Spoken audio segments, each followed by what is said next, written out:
Make your happiness affordable. আমরা যত দিন যায় আমাদের সুখটাকে অনেক দামি করতে থাকি। আমি আবারও ইলিয়াস ভাইকে বলছিলাম, আমার এখানে একটা কোট পিন আছে, এই কোট পিনটার দাম মনে হয় 30 টাকা। এটা যখন আমি বানিয়েছিলাম আমার খুব ভালো লেগেছিল, আরে 10 মিনিট স্কুলে একটা আলাদা কোট পিন, আমার খুব মজা লেগেছে। এখন যখন আমি নতুন স্যুট বানাই আমার এতটা মজা লাগে না। তো চিন্তা করে দেখেন, আমার সুখের দাম আগে ছিল মাত্র 20 টাকা, এখন আমার সুখের দাম 20,000 টাকারও বেশি হয়ে গেছে। যখন ছোট ছিলাম বাসা থেকে 10 টাকা টিফিনের টাকা পেতাম, 6 টাকা দিয়ে ডিম চপ খেতাম, 4 টাকা রেখে দিতাম। ওই 4 টাকা দিয়ে 2 টাকার আচার খেতাম, 2 টাকার ফুচকা খেতাম।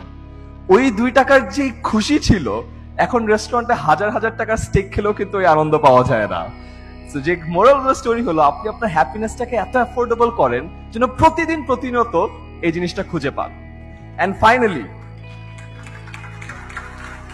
আমি চাই যে আপনাদের জীবনে 99টা সোনার কয়েনের অনেকগুলোই আছে। আজকে আপনারা গ্রাজুয়েট হচ্ছেন, আপনাদের জীবনে অনেক কিছুই আছে।